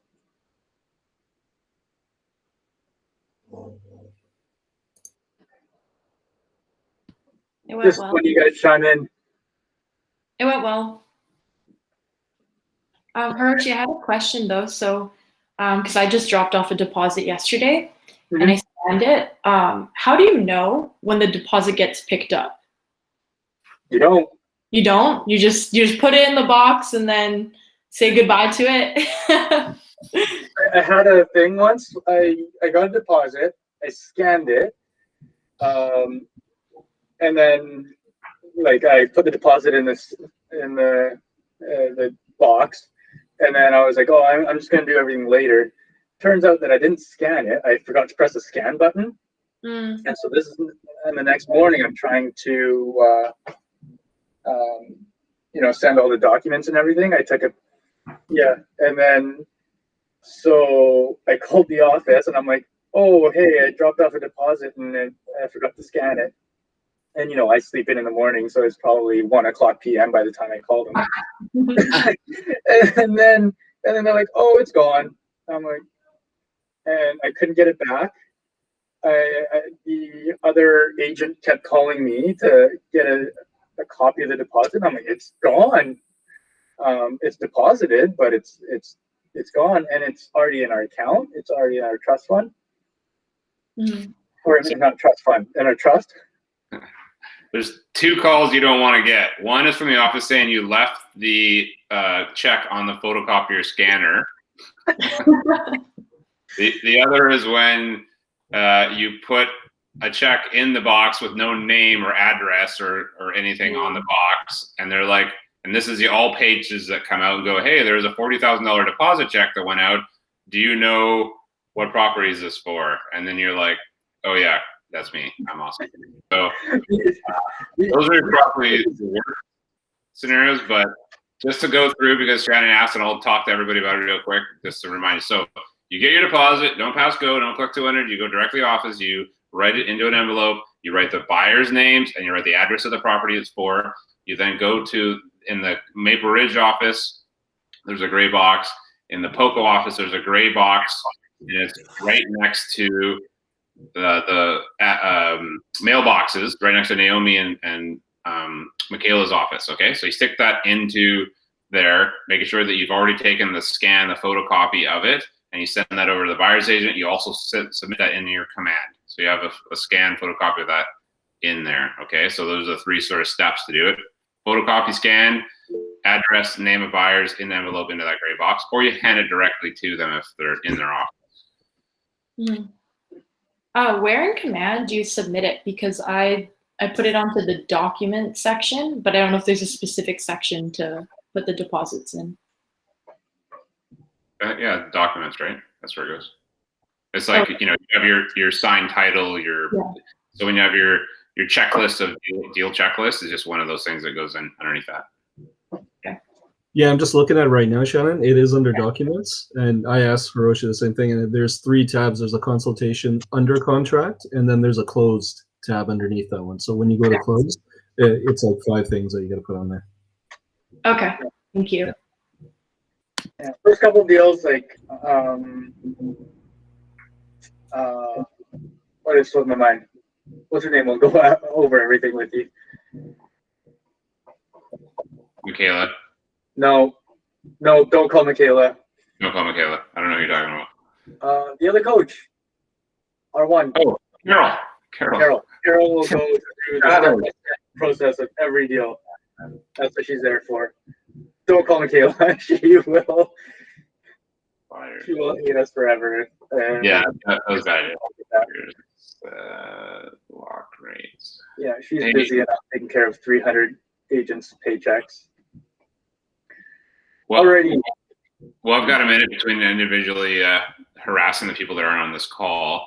I'm going to just bring up a couple things real quick and then let you guys get on the next part of this. So on Friday's call, we got CMAs, but I also have Greg Bartz, who's a contractor who's coming in. He wants to offer you guys an opportunity to chat with your database and say, hey, this is an opportunity for you guys to get a free consultation with his design team. So which is usually like they charge about somewhere from $500, $800, which I've had them do before for my clients. And they'll do it for free. You just come in, either bring like a floor plan or blueprint or whatever it is that you have on the house, or just some ideas, and they'll talk to them about what they'd like to do for updates, and then preparing for the spring market, or else just once they're buying, whatever that is. So he'll sort of explain what he can do to offer, and then it's just an opportunity for you guys to reach out to your database and say, hey, this is what I've got for you as a value add. It's a really nice touch. It's about who you know, right? Yep. Sorry, this is for like renovations. They're giving ideas on updates of homes. Oh, okay. That's yeah, cool. And they have software, like if you watch whatever Property Brothers, something like that, where they'll like make them mock up and then show the design. They can go whatever details they want, and then after they start doing that, like there's a cost to that, but they can at least walk through the home and say, here's what we're thinking about doing. Want a new bathroom, want a new kitchen, whatever, and they'll say, okay, great. And the nice part about Greg is I've never seen this happen with any other contractor, and the detail at least that he does, but he gives them a breakdown of the price. He shows, and he won't show this to other contractors, obviously, but he'll show it to you and your clients, and you get to truly see what his cost is per item. So if I'm buying a sink, this is the cost. I'm buying this, and he shows you his cost, and he says, okay, and this is where I make my money. This is my 20% at the bottom, or 15, or whatever the take is on the bottom. So that for you guys is a huge aha about what the industry looks like. And then actually he's very transparent, which I love. This is why I promote this guy so much, because he's a consultant. He's truly like, I will go and sit down with you guys and get to know them. And he's a great networker. You'll be proud to introduce them to your clients. So go ahead. Another question? Yeah, sorry. Did they only do like modern updates, or do they also do like heritage homes and stuff Totally, like that? everything. Yeah, he's all over. He does. So he's a West Van builder family. Like his family can do like top of the line, super high end quality. Like he just won Georgia Awards for a property he built in Langley for a $4 million house. It's gorgeous. I've hung out there. It's way too nice. My wife wants it. It's not fair. And then he can also do like a small bathroom reno. He'll do like anything from whatever it is all the way to the top, right? So, and he's got big network of builders and trades. And so I just really like his transparency though. It's very nice to see that in that industry. So anyway, we'll have him on Friday. So jump on that just for that alone. Plus we'll do CMAs, whatever we can do. Was there another question? No. Okay. And then second, if you haven't done this, you guys have heard about the mortgage rates going up. Has that been made very, very clear to you guys? Have you been watching a little bit, hearing a little bit? If you have a broker, they should have called you over like last week and said, this is happening. It happened this morning. It's going to continue to happen. It's going to roll. It's going to keep moving, and rates are going to go up. So today, call all your buyers, everyone you're talking to, anyone that's been talking about making a move, let them know you need to call your broker right now, today, and get a rate hold. Like lock in that rate today, because all of a sudden you're going to lose your buying power, and it's going to happen quickly. By the end of the week, what you could afford at $800 is now going to be a $750,000 purchase or less, right? So those conversations happen today, and it's a really good value add for you guys to talk to your clients and say, hey, this is what's happening. Just want to keep you in the market, that we're going to see rates going up, which is going to be great because you guys are buying stuff, and there's going to be less people who can afford as much. So if you get this rate hold now, in a month, you're going to have less competition, right? In 3 weeks, you're going to have less. And so this will catch on. And in the next couple of weeks, you're going to see people go, oh, geez, rates are up, inventory's up. What's going to happen? Prices are going to stabilize. You're not going to be in 15 multiple offers. You're going to be like, oh, there's actually things we can go look at, and we're not in like a lineup to write offers. So it's going to happen, and you're going to see this. Everyone that you're working with is going to find a property, and they're all going to get together, and everything's going to work out. It's going to get really busy really quickly, and that's the regular spring market. But because of this little extra push, there's going to be a lot of just action, deals flying around like crazy. So get a piece of it, but that means talking to everybody right now, getting them into the rate holds, getting ready to go, getting listings, and then pricing your listings accordingly, because what's going to happen is we don't know when, but there will be a shift, because we always shift. Everything's always moving, right? So as much as we're like, okay, we're a super seller's market right now, we're going to move down, and there's going to be less and less absorption of the inventory, and then all of a sudden we're going to be in this balanced market. It could be weeks away, it could be months away, and then everyone's going to get together, and all these deals happen, and then we're going to shift into a buyer's market, because we always do, right? It's just always transitioning. And so you guys being able to see that ahead of time means when you start taking listings and they're sitting, have to have aggressive price conversation, right? We got to get ahead of the market now. So we're early for that, and we'll keep talking to you about it more as it's coming. But right now, you're about to see inventory coming up. Like, we're steaming with inventory right now. It's coming like really, really quickly, which is awesome for your buyers. But make sure they can afford it. Make sure they've got their rate holds together. There you go. Thoughts, questions? Get on the phone after this and make sure you talk to every single person that's in your buyer world, okay? Or even sellers that are thinking about it, get them pre-approved. Have a conversation with the broker like today, early this week. Yeah.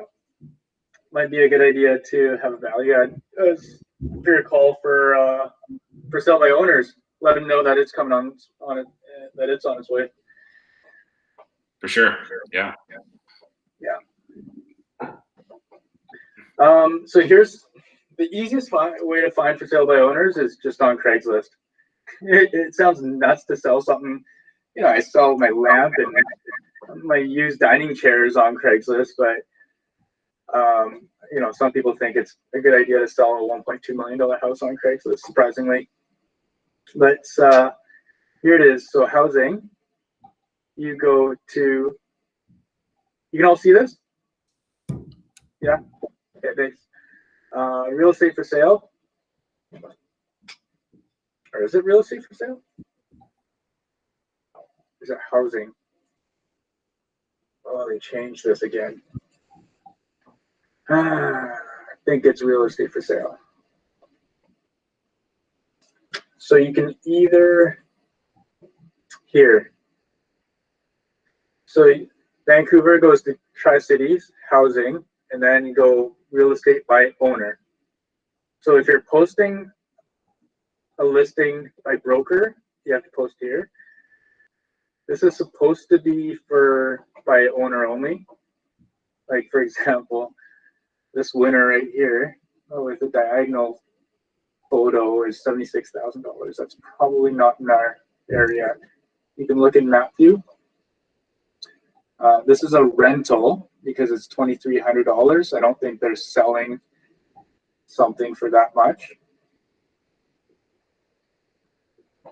This person's looking for a 2-bedroom condo in Newport Village, question mark. This seems okay.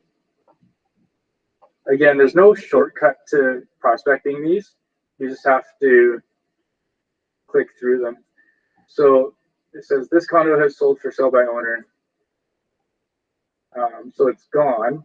However, this is what it looked like, and it says this is a private sale when we'll consider collaborating with buyer's agents only. And there's no phone number. What we're after is the phone number. You could send 1,000 emails and it's very hard to get a response from for sale by owners. Price to move, motivated downtown Poco. Oh, this looks like downtown Poco. Kelly, I think it's called. So this guy, Harvey, he accidentally posted it onto for sale by owner site instead of the by broker. So that sucks, but again, it's got to go through it.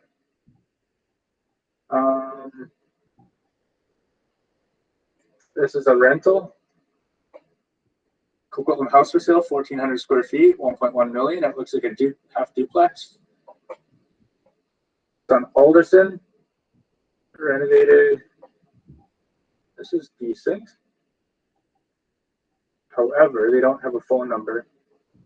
So again, you could send them an email, but very hard to get responses unless you have a good tagline or something.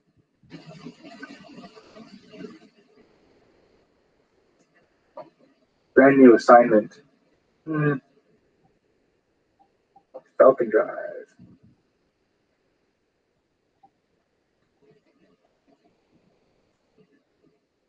Yeah, I'm not sure what's going on here, but there's no phone number again. Google house for sale. No real estate agent. View by appointment only.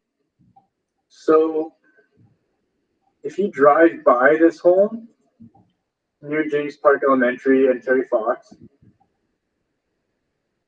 they have a map here. Maybe it's like close to, I don't know. But if you recognize this house and you drive by it, then, you know, knock it.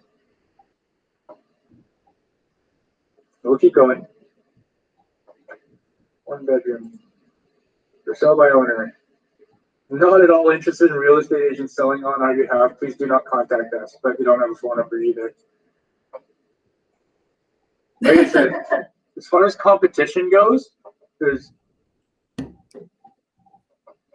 isn't very much. Like, yeah, the Kelly Fries aren't knocking on these doors. Wanted house with basement and Coquitlam. That's odd. Oh, there's more. Well, Hiroshi, I would suggest you guys do a page or two and find your own. Once you guys find one, we're going to ask you to call it anyway, so you might as well not choose the same one everyone else chooses. So go back a little while and find one, and get ready to rock. Yeah. They don't post phone numbers very often anymore, eh? I am a human. Oh no. Bike. Is that a bike or no? That one says please no realtors. Oh, whoops, I didn't see that, but that's okay. I called them.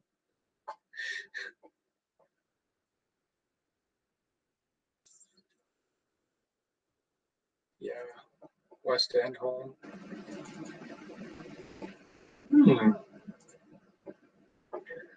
All right, my goal is to get one phone number. So I'm going to counter what you said about if they ask you to have a buyer.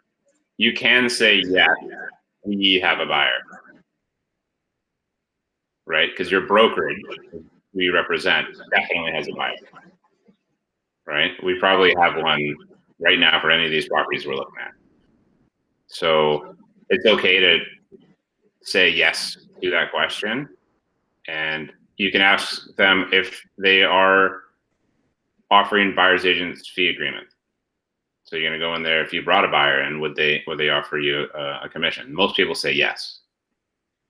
So now they've offered half of the commission. So now you just got to work them to earn your half and show some value about why they're not going to negotiate against a professional negotiator. So just that's one thing I was going to mention earlier when you said it. I didn't want to contradict you in the middle of your script, but it's how you guys want to say it. But I always say, yes, we do. But the other half of it is that I can't really represent both sides anymore. So what I'm going to do is make sure you guys get the most money possible and then show you how I can do that. When's a good time for us to get together? So anyway, go ahead. Sorry, bud. Yeah. So that was about 7 or 8 minutes of searching. We have a number. So if you guys can all call this number at the same time, that'd be fantastic. But if you do work in Newton, yeah, why not? 604-825-5171. It looks like a rental property. So I would really tighten up your scripts on investors. Once they sell, they might be in the market to buy something else. Investors are always looking for opportunities with real estate. So this would be a really good contact.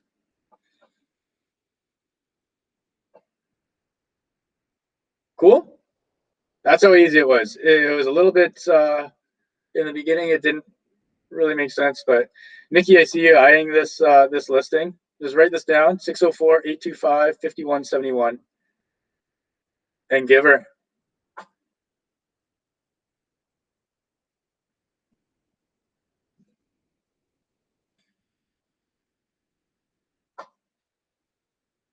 Alrighty. We are building out coaching, just like you guys are building out your business. Right now we have 49 people, and we have 20 to 25 people on these calls, which is awesome. After scripting, it always falls down to like 15 people, which we find funny.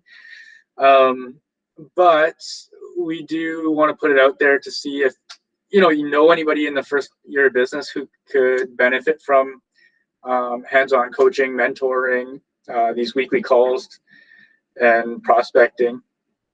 It's a chance for you to grow your downline. Our promise to you is that we're not going to steal them and put them in our downline.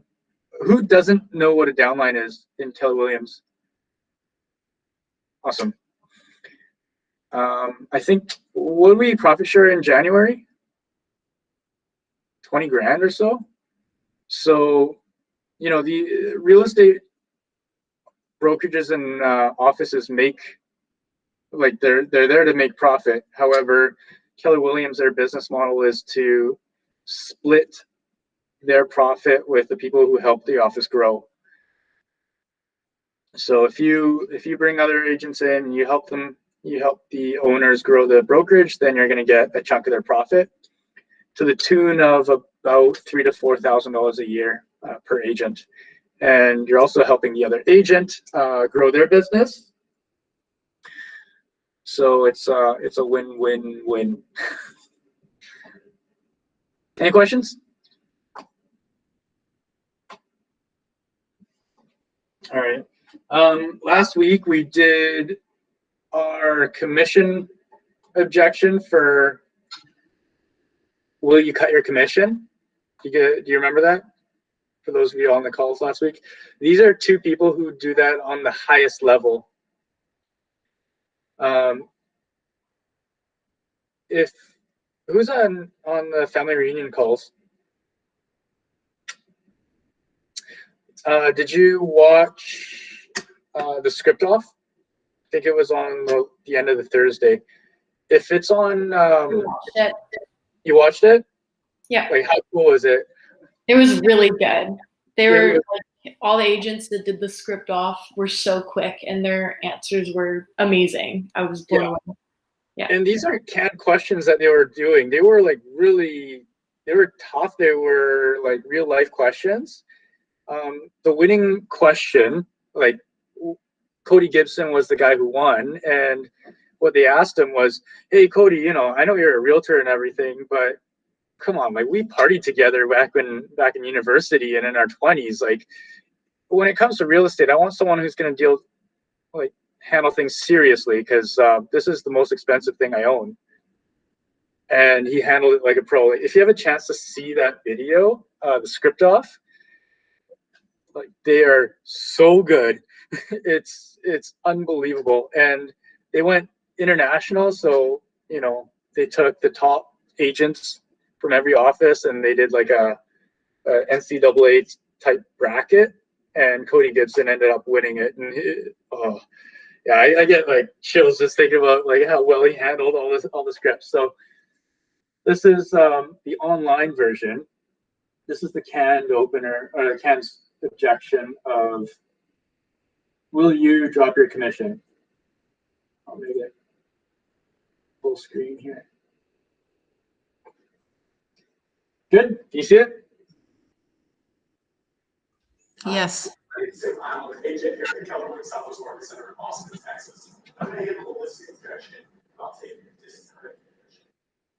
the homeowner tells us that they would like to start a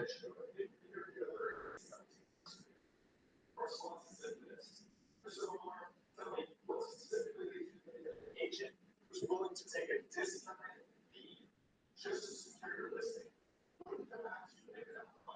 And ask you to take a discounted price, slash your price, just to make it.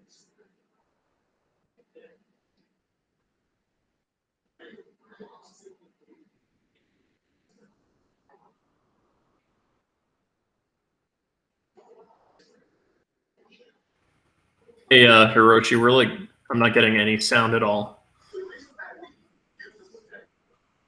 Are you guys getting sound? No. Watch it on Not your at own all. time. Watch it on your own time. It's in the wiki site under videos, commission scripts.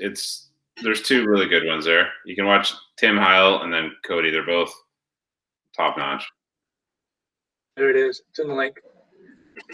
Thanks for putting that out. I don't think it's gonna work through this for whatever reason, bro. No Try worries. No worries. So I put it in the chat box. Yeah, they're both pretty good. Like I said, like there's no better ROI for practicing than objection handlers.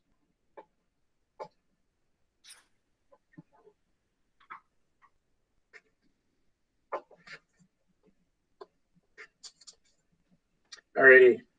What do we got here? 10 minutes, 12 minutes. So let us know, like, you can hold up your fingers or whatever. Honest, everyone knows what their 5 things are. The 5 things that you get paid for: scripting and role playing, prospecting, follow up, writing contracts, listing and buyer appointments, right? So those are your 5 things. On a scale of 1 to 10, how well are you doing your 5 things? You can hold up your fingers. Stick in the chat group. Either way. First, in the chat group. Your camera's off. Thanks, Nick. Yeah. Got it. Good. We want to bring that to the next level. Like at least a 9 or a 10 would be amazing, but you'd be prospecting and lead genning for 40 to 60 hours like Chris was in his first 2 years of real estate. If it's a 4, we want you at a 5. I think that's the point, is that we're just trying to move you. Like, we're not expecting leaps and bounds. We just want you guys to understand that the activities you're doing are directly reflecting your results. And that's where we just need to know where you're at. And we don't know where, like, this is cute, but we need to see the numbers. We need to see you fill out those forms. And when you guys are going through your week, and if you're spending 20 hours prospecting and you're not setting an appointment, we can help you. Like, I know there's a solution there. Like, if you're spending 2 hours lead generating and you're not getting a lot of business, well, I also know what we can do to help that, right? And figuring out what's in your schedule. And that's where we really want to look at you guys' calendars and go through it with you. H, go ahead. Yeah, and we want to know how often you're practicing and what's keeping you from practicing, doing your scripts and role plays. Like, I know we can't get together, and that does suck. Like, me and Chris spent countless hours at the front of the office in the closing room just doing scripts and open houses and expired listings, and that was awesome. But now for sure, like, it's a little bit different. We got to do everything over the phone and Zoom. Is there anything else keeping you from practicing daily? And Defreeze? No, I just was waiting to hear everybody say anything. But in all fairness, like, this is actually easier in some ways because you can do this from home. You guys set up a Google Hangouts on your laptop, and you guys just role play like this. This is still working. This is still part of your schedule. And Hiroshi and I don't know, Hiroshi, I look back at those days and I like laugh because we were always having fun. Like, you don't have to make it painful. You guys just joke around, but you're still using the language. You're bouncing ideas off each other. Throw an objection here you'd never heard before, and you're just sharpening. Iron sharpens iron, right? Always working to make each other better. And if you guys are setting up these appointments to role play and script, hold each other accountable. Like, be on time. Make sure the other person is taking it seriously. Because if I were to, let's say, play for a professional sports team, and I was at my practice, and like the other guys on the team kept showing up late, or not showing up, or just like mess around in practice, like at some point I'm gonna get pissed off. Like, you know what's gonna happen on Sunday when you're playing, right? It's not gonna be a pretty picture. So that's what happens when you go to your listing appointments. You're not really prepared for your CMA, or you're not overcoming objections very well. So, but that's the fun part. That's when you really get to play it. But I'm telling you, scripting role playing, like, we had like every time we were in there, we were just cracking up laughing because when you make a mistake, you're just laughing at each other, right? Like, it's fun. This is a good business, you guys. It's like, learn the language, go say it to a bunch of people, go on appointments, make truckloads of money. But if you don't do the very beginning stuff over and over again, you don't set the appointments, you don't list and buy the homes. So we're hitting this hard right now. We need you guys like committing to scripting and role playing to the point where it's like, you own this stuff. And once you like not practice until you get it right, you practice till you can't get it wrong. That's when you end up in a professional world, right?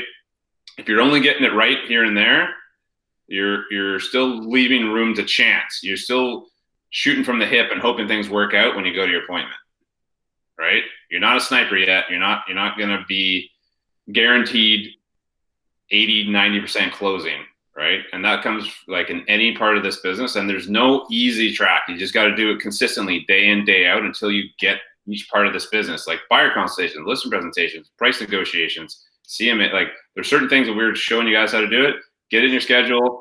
If you're not going on appointments, practice going on appointments. I know it seems like I'm harping, but like Hiroshi and I, we'd say this because we did it. It's not like we were telling you something we don't consistently still do. And we practice with you guys. We role play with you guys. So, yeah, I think it's just that crucial for you guys to hear that message again and again. We're not hopefully sounding like we're on a treadmill here. We're just repeating it, but trying to hit from every different angle till it sinks in. And like, I got a 7-year-old kid. I gotta tell him like 15 times the same message. They still didn't hear it, but at least I realize we take a different angle every time. So we're human. I get it. Yeah. The quote that sticks to my mind is success is where opportunity meets preparation. So the opportunities are out there. They're on Craigslist. They're the numbers that you got to call. They're the doors that you got to knock. You have to be very well prepared to talk to the sellers because they will sell eventually with somebody. You just have to be there at the right time. Yeah. You're banking on the 70%. And so like, I think it was Cody Gibson who said, you can run a business at 65% of people that will just hire the first agent they meet. Right? So 65% of the people you go and you knock enough doors, you're going to run into them, and they'll list with you because they don't know to, shop around a bit. So you just got to do a little bit more work, and you'll talk to enough people at 65%. So you don't really have to have great scripts. You don't have to go out of your sphere. You just work with your mom and your aunt and your people in your world that trust you, and you don't have to do a great job. And you can still make money in this business quite well. Like, it's better than a lot of other jobs, but you're still gonna have to work. Or you tighten up your scripts, you role play, you present, you go out and you prospect, and you build a business, an entity that you can then, hire and actually grow into a team. And all these skills translate into being able to train to help other people build businesses within yours. And then it's like 80 to 90%, right? Now all of a sudden everyone you're talking to is likely turns into business. And you're not just relying on your sphere to feed you, because that can be feast and famine, right? And now you can know that you can always feed your family by being able to prospect. I can go talk to for sale by owners. If I were to spend this week hunting down for sale by owners, probably get 3-4 listing appointments. Probably every day I went out and hunted for sale by owners, I'd set an appointment, right? So if anyone wants to get a listing appointment today, you can just go through this list on Craigslist and find a listing, and you'll set a CMA. I promise you. Yeah. Does anyone not believe that? So if anyone needs a listing today, there's business right there in front of you. Just practice the script for half an hour, get a role play partner, and then make your call, go through the script with them, set the appointment. And I didn't maybe hear, Hiroshi didn't necessarily talk a little bit about the difference between a for sale by owner appointment and a regular listing appointment is it's sort of like you're not like doing a listing presentation so much as it's a problem presentation. So you're asking them questions and poking holes into why their theory of I can sell my home and cut my own hair and change my own oil is going to work out for me, right? And so, asking those questions and letting them self-discover that maybe it's not the best. And so if you go over there with that listing presentation mindset, it's going to be a funky conversation. It's not going to go the way it would go if you're an expired listing or like another listing presentation. So you just got to kind of keep that in mind. And that's why, watching Diana Kokoska does a really good for sale by owner presentation. That comes in bold, which is coming soon, actually. So in bold, FSBO doesn't stand for sale by owner. It stands for fastest source of business opportunity. Yeah, these are people that will sell their home tomorrow. You just got to get ahead of them. You got to get in front of them and have a conversation. So.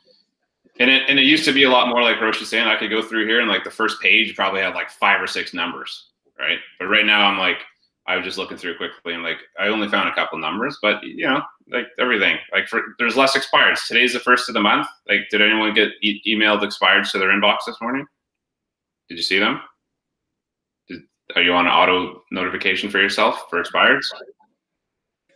Okay, that's something you need to do. And manager got them. So there's opportunities right there, and that's the race, right? Like this morning, you want to be there at 9 a.m. handing them your flyer and their newspaper saying, "Hey, what are you doing? I saw you failed last time. How do I help? What are your plans?" Right? And that's an easy conversation. And then tonight it's not so easy because there's 5 other people that have called to track them down. But if you're the first one there, you're more likely to set the first appointment, right? And then they start getting badgered, and then they're a little more grumpy when realtors start showing up. So yeah, 2 to 12. Is this valuable? Everyone get something out of it? So takeaways today: go make a call to a for sale by owner. Yeah. If you're looking at the very top of the list, you'll probably talk to the same people everyone else on this call is. So go back a few pages. There's 566 pages of for sale by owners on Craigslist as I look right now. So you don't have to go 500 back, and maybe gone by then, but maybe 30 back. They're still around, right? Not all of them, but some of them are just so. And the opportunity is like you're going to be out, like we're out prospecting. We see these signs all the time. It's like someone's selling their car. They got the stupid thing in the window. It's the same thing. I put this sign in the front of the house, like some magic's going to happen. So go save them from themselves. Yeah. And that's what we're really doing. Put on a cape, whatever you need to do. Awesome. Well, thanks for joining in. Friday, right? Friday call, 10 till noon. Friday, yeah.